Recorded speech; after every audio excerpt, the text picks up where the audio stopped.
para po'y mabigyan tayo ng gabay dito po sa love scam na ito. Naging talamak ito, common ASIC A, na mga modus ng mga scammers tungkol po sa online relationship. Mga kapuso, no?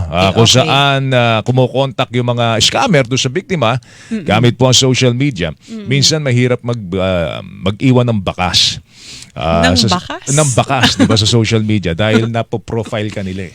Ito yung, so lalagay diba? mo yung music, likes, ayan, alternative diba? rock, emo. Yun. Yung profile mo, lalagay mo ron o sasabihin ng mga scammer, eto madaling lukuhin. Lalagay mo doon single and ready to mingle. Yun, di ba? Tapos nakalagay doon in a relationship o kaya it's complicated. It's complicated. Yan. Maraming ganyan. Ako, yan ang unang-unang tinitira po ng mga manloloko, mga kapuso, no? So, kinokontak po nila itong kanilang bibiktimahin gamit mo social media, yung mga online dating apps na yan, at gagawa po ng mga tinatawag nating romantic connection. Yes. Yan, romantic connection sa pamagitan po ng chat upang makakuha po ng pera. Ito lamang po ilan sa mga sumusunod na kaso, no, na doon sa ating pagsasaliksik, mga kapuso. Isang pagkakataon, matapos po mag-chat sa biktima, kasunod po nito ay ang paghingi po ng pera dahil meron daw ipapadalang package. Hingi agad ng pera? Oo, wala man lang getting to know you? Hindi nga, getting to know you ka na eh. Tapos hihingi sa inyo yung mga susunod. Gano'ng katagal yung getting to know you? Base sa akin. Hindi, merong mga talagang nakakatanggap tayo ng mga ganitong klase ng reklamo. Papadalang karoon ng package, kailangan bayaran sa customs. Kaya hihingan ka ng pera, no? Pangalawa, meron din isang kaso na kung saan nagpapanggap naman po yung scammer na kabilang po sa isang mayamang foreign family. Babanggitan ka ng mga kakaibang apelido. Yes. I-google mo naman. Pagka mong yan, mayaman talaga, no? Yung sabi, ako'y pamangkin nito, ako'y anak nito, ako'y pinsan, mga kapuso, tapos hihingan ka ng pera para mag-invest ka kuno doon sa kanilang negosyo, no? Maliban dito, malalaman natin ang datos o statistika ng reklamo ukol sa online scams at online love scams pamagitan po ng ating pag-interview mamaya, no? Kin-establish lang po natin ang ating communication line sa CICC. Sila nakakaalam nito at sila nagbibigay ng babala doon po sa ating mga kababayan tungkol po sa love scam na yan. Siyempre, meron tayong tinatawag na #unmatchph. Ayun nga eh. Ang cute, 'di ba? Kasi yung iba parang imamatch ka. Ito baliktad, no? Babaklasin. Babaklasin, paghihiwalayin. Bubuwagin. Yun, #unmatchph campaign. #buwagin. Ayan. Isang information dissemination campaign. Naglalayong magpadala po ng palagi ang mga paalala sa mga Pinoy na aktibo po online, lalo na sa mga social media platform. Mag-ingat po sa mga hindi kilalang tao na maaaring gumawa po ng panluloko po sa inyo sa pamagitan po ng pagpapanggap bilang mga potensyal na pag-ibig o romantikong relasyon, mga kapuso, no? Okay. Kasama ba dun sa love scam yung nagpapanggap na gwapo tapos pag nakita mo sa personal? Hindi pala. Nabudol ka? Nabudol ka, di ba? Usually... Wala namang nawalang pera. Pero merong issue tungkol sa identity theft, no? Kasi minsan nagpapanggap na, di ba? Ito ako. Pag nakita mo, hindi pala siya yun. Diba? So, mga identity theft issues din po yan na sinusubaybayan po ng DICT. Ang daming trabaho actually ng DICT. Totoo. At sinasabi natin, ito'y isang ahensya na potentially malaki ang kanilang trabaho. Dapat dagdagan ng tao. Totoo. Kasi nga, di ba, talagang... lahat ng tao may internet. Di ba? Tapos May access sa internet. doon na tayo papunta. At saka hindi lang internet sa computer nung nakaraan, laptop. Ngayon sa cellphone, kung saan ka man pumunta, merong internet connection ka. Wherever you are connected to the internet, pwede kang potential victim ka ng anyone sa buong mundo. Siguro maganda magpagabay na tayo. Nasa linya natin ang Scamwatch Pilipinas. Kung magugunita mo, ASIC A, napag-usapan natin itong, na-imbitahan na natin dito si Josel dahil doon sa 12 Scams of Christmas. Yes, no? yes. Ngayon naman, meron pong paalala po sila dahil isa po sila sa mga nagbibigay gabay dito po sa love scams na ito. Yes. Si Josel de Guzman, co-founder ng Scamwatch Pilipinas, nasa ating linya na. Giselle. Good morning. Magandang Welcome back. umaga. Good morning. Kong Hey Fat Choy, salamat po sa pag-imbita ulit. Salamat sa pagtanggap po sa aming imbitasyon. Ulitin natin, Scamwatch Pilipinas o Scamwatch Philippines. Ano ba ang ano ninyo? Ano ang advokasya ninyo, Giselle? Well, yung advokasya namin is mag-educate. Kami yung national citizen arm ng government para i-educate yung mga Pilipino against online scam. At ang isang layunin namin dito is pagsamasamahin lahat ng sektor, private sectors at lahat-lahat ng uri ng sektor, mapamatandayan, bata at iba't iba. Tapos i-educate sila sa tamang paraan. Kasi yung way ng pagtuturo ngayon ng anti-scam, cybersecurity terminology pa rin ang tinuturo. What is phishing? What is OTP? Pero ang tunay na problema kasi, wala tayong digital literacy to protect us. Wala tayong cyber hygiene na tinatawag.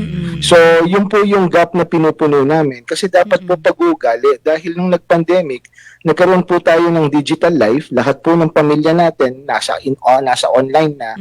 Lahat gumagamit na hindi tayo handa. Hindi naman po kasi tayo tinuruan kung paano mag-navigate ng internet properly other than makimarites sa Facebook, manood ng YouTube, di ba? So ngayon, ang gusto po naming mangyari, change of mindset, gusto po natin turuan yung mga kababayan natin, yung 90 million, mahirap man po, pero pipilitin natin yung 90 million na mag-ingat online kung paano sila nag-iingat sa labas. So yun po yung role natin. Okay, 12 scams of Christmas. Na nabanggit ninyo yan sa ating palatuntunan nung panahon ng Pasko. Etong love scams, ano naman pagkakaiba ng 12 scams do sa love scams? Scam of Valentine's. Okay. yung sa 12 scams of Christmas, isa po doon yung love scam, yung tinatawag Ayun. na dating scam.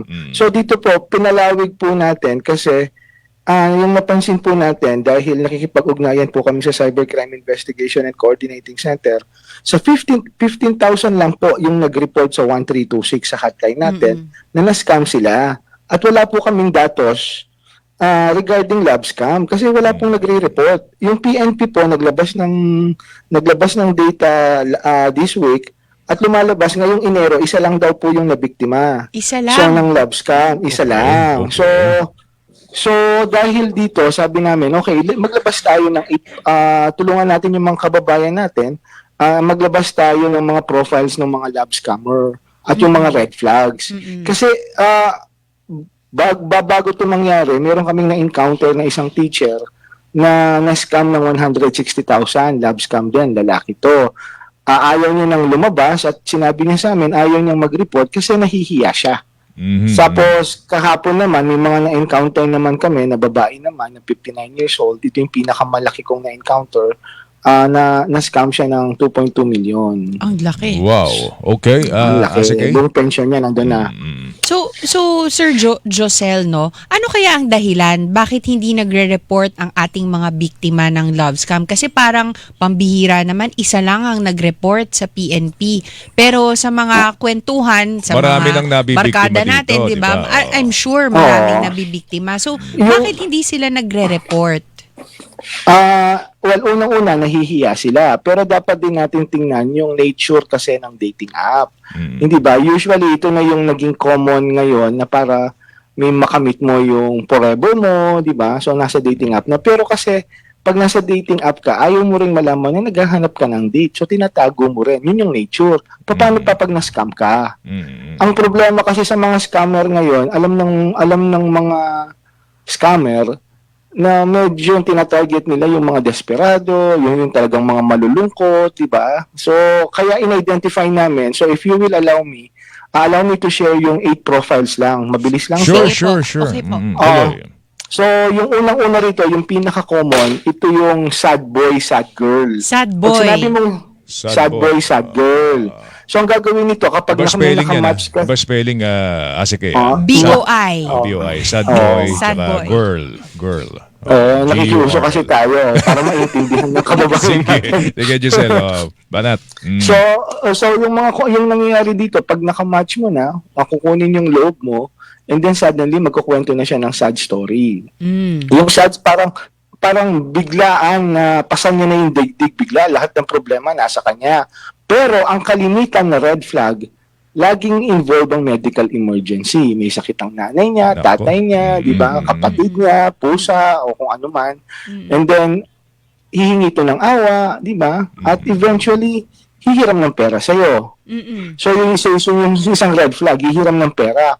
Pero kasi mamaya, halos may nag-i-intertwine na yung mga profiles, may mga ibang kaso na kapag nagkwento ka ng sad story mo, yung mismong biktima pang mag-offer, how can I help? Do you need money? Naku, yun na. Oo. Oo. Natural kasi yun. 'Di ba? Kung kunyari, kasintahan mo, 'di ba? Natural yun. Pero Parang di pa kayo nagkikita, nalungkot. Hindi pa kayo nagkikita, ha? Ayan, ha? Pero I-love ka kasintahan na mo na. nga eh. Oo, bilis na, no? Bilis. I-love ka na nga eh. Sabi mo nga forever Yung mga na eh, di ba? gullible, yung mga madaling maloko, yan ang kadalasan. Hindi pa nila nakikita. Ay, may sinagot na. Oo, parang Diba? natatamaan natin ako dito. Sige, tuloy, Josel, tuloy. Tapos yung susunod, yung seducer, okay? Pag nakita mo yung profile ng seducer, sila yung magmamatch sa'yo. Magugulat ka. Super guwapo at super ganda nung nag-match sa'yo. So, syempre, ikaw naman na nakakatanggap dito, ang laki ng ulo mo kung lalaki ka, at ang haba ng buhok mo kung babae ka, di ba? Parang feeling mo, ang ganda-ganda, at ang gwapo-gwapo mo na rin. Oo Tapos, pag nag-match na kayo, so syempre, itong mga seducer na to, kukunin yung loob mo. Pero, kaagad-agad, mapapansin nyo na kaagad-agad, mag-share na sila ng private information. Hindi private information. Hindi personal information, kasi yung personal information, ito yung mga basic. Yung private, ito yung hindi mo kinikwento kahit kanino. So, mag-share na sila, magtatanong na sila, and then mag-initiate na sila ng usapin, ng kwentuhan, na mayroong sexual tone. So, kapag nag-engage ka na doon, ayun, unti-unti na makikipag-sexting na yan, tapos hihingan ka na ng nude pic. Pag nagbigay ka na ng nude pic at kahit mag-initiate ka lang ng sexting, pwede nang i-screenshot yun, nandun yung pangalan mo, di ba? Lalo na kung wala na kayo dun sa dating app. At yung nude pic, eventually, pwedeng gamitin against you. So, pwede ka nang i-manipulate. Not necessarily blackmail kasi iba yung intention ng blackmailer. Ito, pwede ka na nang i-manipulate. So, kahit anong gusto niyang gawin, hawak mo na siya. So, ito yung seducer. Tapos, di ba, Sir Josel, yung sabi mo super attractive, meron din ngayon naka-AI eh. Ay, oo. Di ba? Yes. Sobrang gwapo, sobrang ganda. Ang ganda-ganda. Yung pala AI, no? Pero gumagalaw yung mga deepfake kung tawagin natin, di ba? Yan. Yeah. So, yung nahuli sa Iloilo, yan. Meron silang green screen, may mga dressing, may mga damit, tapos nagpipost-post sila doon, tapos pinapalitan lang yung mukha. Yung susunod natin, ito yung tinatawag na investor. Naku, Diyos ko, ito yung investor. Dito maraming nangyayari. Kasi, mga foreigners to. So, ang target ng investor, usually, mga lalaki. Iba yung babae, mamaya ako i-discuss yung pag tinarget yung babae nating kababayan. Okay. So, itong investor, ang target lalaki. Usually attractive, mga Asian, parang mga K-pop, pag nakita mo, ang gaganda, di ba? Tapos, ang una nilang gagawin is mag-share kaagad sila ng mga mega lifestyle photos. Nasa Paris sila, nasa cruise, nagda-drive ng Tesla, di ba? And then, unti-unti, i-charm ka nila para mag-invest ka sa forex, sa crypto, at sa gold. So, kasi yung mga scammer ngayon, hindi ka na hinihinga ng pera, medyo sophisticated na eh. Kapag nakita nila yung profile mo na may kaya ka, nagtatrabaho, di ba? Pero medyo middle-aged person ka na lalaki at naghahanap ng partner, ayun, itatry nilang mag-share kayo ng investment para ma-experience mo rin yung lifestyle nila. Ang red flag dito, pag nagtanong ka ng personal information, parang mga robot yung sagot. Parang skill-based na. Okay, parang parang... Di ba? Oo, parang... hindi natural. Matic Matic ganun. yung Parang mga hindi na siya sagot. natural. Parang, where do you live? Can I get your phone number? Can I get your social media account? Babalik nila kaagad. So, the yung investor. Dito yung nabiktima ng 160,000. So, na lalaki. Minsan kasi Tapos di ba yung- sabi mo gusto mo pangarap mo makapangasawa ng mayaman. No, yun. Tapos pag may Yun. nag-message sa'yo, ka-chat mo, di ba? Di ba? Nag-jet setting sa ibang bansa, Naku, di ba? yun, Ito na ito na yung yun. Ito na yung Prince mayaahon Charming ko yung yan. pamilya ko. Oo. Mayaahon sa kahirapan. Ikaw pala. Yung pala ikaw uhututan. Anak ng kamot. Sige, Josel, tuloy. Tapos yung susunod, ito yung tinatawag na serviceman. Ang tinatarget naman nito, yung mga kababayan nating babae na nasa 40 plus, yung mga anak nila medyo graduate na, nagtatrabaho na, at naiiwan na lang silang mag-isa sa bahay. Mga hiwalay to, widow, di ba, or annulled. So yung mga profile naman ng mga scammer na to, mga middle-aged foreigners, usually mga Caucasian, sinasabi nila mga military sila na naka-assign sa Asia or sa Middle East. Tapos naghahanap sila ng lifelong partner. So kapag nakita nila yung lifelong partner nila, syempre, matutuwa ka. At yung mga Pilipino kasi for some reasons, pag foreigner yung kachat, parang pumapalakpak yung tenga nila, di ba? Parang, parang naka-jackpot ako. So, and then ang problem dito sa investor at sa serviceman, alam nila na long distance to. So, wala kayong chance na magkita. Diba? Wala kang expectation na magkita kayo sa personal. Eventually, may pangako, at this time, after 6 months, after 1 year, pupunta ako sa Pilipinas. Ganun yung mga pangako niyan eh. Pero hindi ako makaalis kasi naka-assign ako as military dito. So kapag nagkaluwag-luwag ako, pupuntahan kita. Pag nangyari na yon at magiging kayo na, di ba, magkakaroon na kayo ng relasyon, unti-unti, hihingan ka na ng pera niyan. So hingi na yun ng monetary assistance kesyo hindi siya maka-withdraw, or yayayain ka rin niya ng investment, kunwari. So, pero ako, hindi pwede ba ako magsabi sa kanya, pwede mo ba ako i-petition? Eventually, di ba? Siyempre, yung lahat ng sasabihin mo, pag di pa kayo nakikita, lahat ng gusto mong marinig, isasabihin niya sa'yo. We will live here in Pennsylvania, we will have a farm, yung mga May acreage ako rito, di ba? Ayan. Tsaka pag foreigner yung kausap mo, bigla ka napapa-English, di ba? Oo naman. Yes. At least na maasa ka, gumagaling ang pag-English mo, no? Nga lang, malo. Okay. Tapos, yung susunod, ito pinaka-common. Ito yung the escort. Pag sinabi mong the escort, syempre alam na natin ibig sabihin nun. Pero di nila sasabing escort. Ang kadalasang biktima rito, mga lalaki. Regardless of age, di ba? So, ito again, malamodel ang mga litrato nito. Pero ang pagkakaiba nito, pag nakamatch mo or minatch ka, mag-engage ka agad sila sa open-minded discussion. Di ba? Open-minded ka ba? And then sila mismo yung magpapadala ng sexy pics at the same time, sila rin yung magpapadala ng nude pic. So, pag medyo nahook ka na sa ganung type of conversation, syempre gusto mong makita, gusto mong makipagkita. Pero bago ka makipagkita, hihingan ka muna ng pera. Nako, naloko na. No? Diba? So usually may presyo ka agad yan. Depende sa stature mo sa buhay. Kung let's say nagtatrabaho ka, middle manager ka, yan, mga 5,000 yung mga hinihingi. Kapag naman estudyante ka, 500, di ba? So alam nila yung kakayahan mo. Yes. So, talagang pinoprofile ka talaga. So, okay. Nakakailan na ba tayo, Giselle? Naka-8 na ba tayo? Ito, last na lang to. Ayan, para last natin na. pag-usapan Sige, yung sige. iba. Okay. Ito naman yung nakakatakot. Ito yung tinatawag nating predator. So yung predator kasi mga matured to, pwede silang Pilipino, pwede silang foreigner. Ang tinatarget nila yung mga teenager at mga early 20s. Sila ang pagkakaiba naman nito, kung yung mga red flag sa lahat, sila yung humihingi ng pera. Dito sila yung nagpapadala ng pera.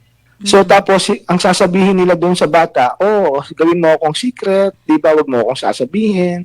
Tapos papadalang ka ulit ng pera, mga 1,000, di ba, 2,000. Tapos hihingi yan ng nude pic. Di ba? Pag pinadalan mo ng nude pic, okay, meron ka ng nude pic. Kasi hindi mo matatanggihan dahil binibigyan ka ng pera Tapos mag-i-insist na yan on meeting up. Kapag let's say nagkita kayo, tapos nakita mo medyo matanda na, ayaw mo, syempre hindi mo naman papatulan yun, di ba? Yan. Ito na yung mga predator. So dapat isumbong na kagad natin to sa 1326. Okay. Di ba? Giselle, hindi namin ma-contact si ngayon, si Undersecretary Alexander Ramos ng CICC. Pero usually, batay sa inyong pakikipag-coordinate sa ahensyang yan, meron na bang nahuli na mga scammer? Actually, marami na. Marami na. Tinayo namin yung Scam Watch, July, Agosto pa lang. Nung pin-promote namin yung 1326, marami kasing tumawag. Ang mga sindikato kasi to, kaya namin pinopromote yung lab scam dahil base na rin to sa mga nahuli nila. So, kamukha yung Agosto, yung nahuli nilang parang call center operations na 3-story floor na may 600 employees na nahuli. Hindi ba? Talagang ino-operate nila, mga profiles yung mga nakita doon. Kasi mga fake profiles na foreigner. At mga Pilipino yung gumagawa dito. So, yun yung mga na-raid nila. May na-raid din sila sa Iloilo. Meron din silang na-raid sa mga Las Piñas. Kasi mga fake profiles nito. And then, syempre, hindi lang nila nilalabas yung mga nahuhuli nila, although PNP na kasi yun under jurisdiction na ng PNP at DOJ. Kaya yung mga lumalabas na balita, sila yung humaharap. Pero kasi yung cyber forensic, kung bago ito na nakita o bago ito na-detect at naglagay na ng mga asset doon, is through CICC muna.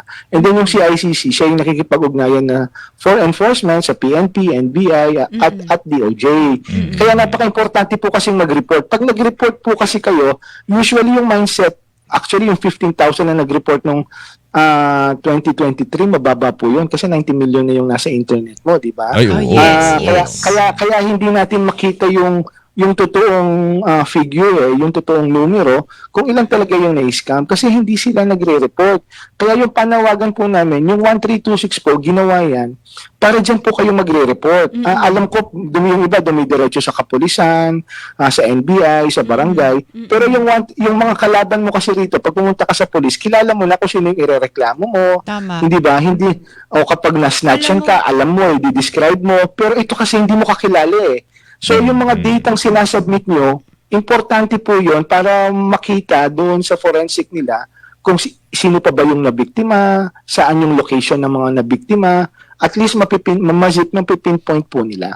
Oo nga, pero Josel, ako naman, ilalagay ko yung sarili ko sa lugar ng biktima, di ba? Kunyari, broken-hearted ka na, nabakalan ka na ng magkanong 200,000 dyan. Ire-report ko ba para pahiyain pa yung sarili ko na biktima ako ng love scam at nabakalan ako ng 200,000, di ba? So, paano natin ma-encourage na kahit yung mga ganong biktima, syempre iniisip nila, hindi rin nila makukuha na yung pera nila or meron ba tayong mga kaso na nare-recover pa kahit papano yung pera? Yung pera po, ang rule ng CICC is kailangan within 24 hours tumawag ka agad. Within Kasi 24 hours. Diba, wag na kayong magdalawang isip. Itawag nyo ka agad. Dahil kapag tumagal yan ng 72, mahihirapan Mahirap na. yan. Oo, Yung makakawala na yan. Oo. Or pwede bang Makakawala na. anonymous, hindi ko sasabihin, itago na lang natin sa pangalan na ate. Amanda. Dalawang klase kapag nag-report ka kasi sa CICC, dalawang klase yan. Yung una, as a victim. Yes. Pag victim ka, dadaan ka sa the usual process, kukuha sila ng information, mga ebidensya, lahat. Kasi yung mga tao sa CICC, mga agents yan eh, hindi naman yan basta kung sino-sino lang na sumasagot. So, pinaprocess nila yung information na sinesend mo. Pwede ka rin namang mag-send, sabihin mo, pag tumawag ka, tipster po ako. So, kung alimbawa, gusto nilang isubmit yung mga ini-screenshot, yung mga text scams na natatanggap nyo araw-araw, ipunin nyo. Gusto ko lang pong isubmit yung mga numerong ito at ito po yung mga messages na pinadala nila. So, pwede po yun. Okay. So, para makadagdag po sa ano. At yung sinasabi ni ASEC, dapat po kasi, ganito po lang, scamdemic po tayo. So, kung let's say ikaw, kasi ang unang tinatarget niyan, alimbawa, na biktima ka, baka ang isusunod na targetin yan yung pamilya mo. Kasi nakuha na yung information mo eh, at mga kaibigan mo. So, para ma-prevent yun, i-report po natin, para may bigay po natin yung right info at least yung numero man yun, kung hindi man ma-recover yung account nyo o yung pera, yung numerong yun, ma-flag at may imbestigahan nila ng tama. Hindi na makapanloko pa. Sige, meron ditong tanong kay Josel. Joel, based on personal experience about reporting a scam sa government agency, even sa CICC, ang CICC daw ay parang triage area lang. No? Tapos, pag pupunta ka ron, ipapasa ka sa Philippine National Police Unit, isa lang daw ang tao pag dumating ka doon. Walang alam at point of conversation ninyo, i-discourage ka na lang. No?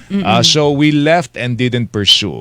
Ito'y dahil yung aking anak nabiktima ng tinatawag nating tasking scam. Ay, Hindi ko yung naman kung ano yung tasking tasking scam. scam na yan. No? Yan, Kuya Joel, nasa linya na po natin si Yusek Ayun. Alexander Ramos, Yun. Undersecretary Ayan, and yan. Executive Makakasagot niya, hindi Director. ko masasagot yun. Yes, Yusek Alex Ramos, Yusek Love. Ayun, no? Ay, Kamusta Kung kayo? Patchoy. Kung Patchoy, Yusek, salamat at naimbitahan ka namin sa ating palatuntunan. At tanong na pinadala sa ating text at sinasabi niya para lang daw triage area ang CICC at i-refer ka rin daw dun sa responsible unit dun sa kaso mo.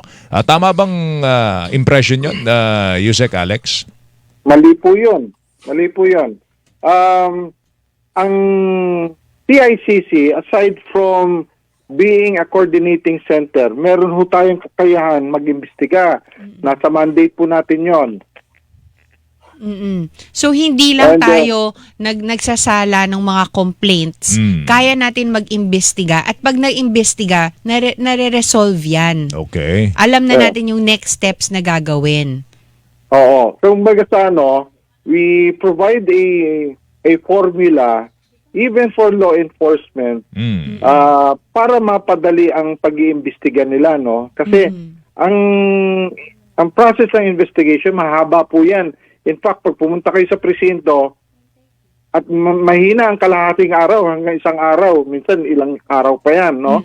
Sa CICC kasi, ang ginagawa natin, we find the best practices at yun ang in-execute natin. Kung kayang i-resolve ba, doon pa lang sa level namin, nare-resolve na. The only time na hindi natin kailangan natin ng katulong ng mga ibang ahensya, saka natin na RFI yan. Okay. Pa-explain nga, Yusek, yung hashtag UnmatchPH. Anong kampanya ba ito? Okay, part of our campaign to minimize or to reduce yung ating mga nabibiktima online, no, especially during holidays or upcoming holidays, nampanya tayo to increase awareness, no? So, walang pinag-iba yan sa mga kampanya natin since last year na early awareness tayo para hindi mabiktima ang ating mga kababayan. Dito ngayon, usong-uso, love scam na ang ating mga tinatalakay ngayon, mga issues, no? Early this week, meron tayong kampanya rin para sa ating mga OFW. Kasi karamihan ng mga nagiging biktima, mga OFW na nalulungkot that malayo sa pamilya at sa mga minamahal. So, pinagsama natin ang kampanyang yan and tinala natin. Hindi lang yung isang type ng love scam. Marami pala yan. At may focus tayo, approach sa kada issue na yan. Okay. Base ba sa tala ninyo? Kasi, well, ang iniisip natin mga kababayan, kaya merong ganitong kampanya gobyerno dahil Love Month. No? Yes. Pero base sa inyong mga tala at sa inyong mga pagtanggap ng mga reklamo, pagka ba Pebrero, dumadami ang mga nabibiktima nito mga love scam na ito? All throughout All the year year. round. All year round po ito natatanggap ng CICC. Ganito po yun. Hindi siya nalilimit dahil sa may Valentine's, no? Basta pag may nalalapit na holidays tayo, nag-iiba-iba lang ng SIM, kumbaga sa pero ang modus is practically the same. Okay? And highlight ito kasi nga yung kaugaliang Pilipino medyo tayo emotional. Yes. Talagang family-oriented tayo. Sinasakyan ito ng ating mga scammer na, malungkot na naman ang mga Pilipino nating target. Sinasamantala, no? Oo. So, palibasa is oncoming ang Valentine's next week, no? So, inaano na natin na kung hindi nyo naintindihan o hindi early detection or early identification ng mga modus, ine-explain na natin. Okay. Siguro maganda matanong, Asik A, kasi yung text scam, Yes. ginawa na natin ang paraan yon, no? Yes. Doon sa ating SIM registration law, Yes, no? yes. Talagang tinrabaho ng gobyerno pong maipasa po yan. Pero ano nakikita ninyong, meron ba tayong nakikitang pwedeng batas na maipasa para ma-limit natin at kundi man tuluyan natin mapuksa itong mga scammers na ito sa mga social media sites? I think we are on the right track, no? Kasi na last month na naipasa ng ating Kongreso yung Internet Consumer natin, no? Internet Transactions Act. Opo. Transaction Act, no? So talagang sa tingin ko nasa right track tayo kasi nakafocus tayo sa protection of consumers. Yes. So may panibago tayong lakas para manghabol ng mga nanggagancho. Of course, there is room for improvement, but we have to start kung ano yung basic na dapat nating makuha. Ito yung dapat ma-penalize natin yung mga nagbebenta online. Kasi doon din yan tutungo itong mga scam kung ano-ano binibenta na peke o kung ano-anong investment na peke rin. Kanina kausap namin si Giselle, marami daw hindi pa lubos na ipapakita yung tunay na tala, no, sa mga Yes. naloloko nitong love scam na ito dahil yung iba syempre natatakot, nahihiya, Nahihiya di ba? mag-report. Oo, may stigma kasi. may stigma yan. Pero paano natin sila mahihikayat, Yusek Alex, na mag-report at paano sila makakatulong dito sa Yun. pagpuksa nitong mga kalokohan na ito? Ayaw na mag-report kasi hindi na nila makukuha Makukuha yung pera nila. Kung So, naloko. wala na, Oo. tapos na. That's why binabago natin orientation ng ating mga kababayan na hindi nagtatapos ang isang krimen, online na crime, kung hahayaan lang natin. Whether kung nabiktima tayo na maliliit na halaga o na-prevent natin na tayo maging biktima, kailangan natin i-report po yan dahil potentially kawawa naman yung iba nating kababayan na hindi pa nakakaintindi o hindi pa nakaka-experience ng ganyan, mataas ang probability maging biktima sila. Tama. So dapat i-report nila para mapangalagaan natin ang ating mga kababayan. In fact, baka mamaya within our family, our household, hindi sila nakakaintindi. Kung may report yan, magkakaroon tayo ng kampanya para ma-educate yung ating mga kababayan. At importante din, Kuya Joel, yung sinabi ni Josel, no, kanina, na sabi niya, kailangan i-report kasi yung scammer, meron na siyang personal information mo. Meron na siyang pictures mo. Baka isusunod yung anong pamilya mo gagawin na. niya? Oo, diba? diba? Dun sa mga information niya, tawagan niya yung mga contacts mo, diba? Naku, delikado. No? So, ang pinakamahalagang tanong, paano sila magrereklamo? Meron pa tayong hotline, Yusek Alex? Presently, meron tayong isang hotline na yung number 1326. Libre po yan. Tumawag kayo anytime. At meron ho kayong taong makakausap, hindi ho machine. Hindi answering machine yan, tao yan. Na mag-a-assess sa inyo kung kakayanin nilang ayusin ang problema nyo. Gagawa ng paraan within 30 minutes. Sasabihin nila kung kaya or kailangan natin ng isa pang ahensya na tutulong.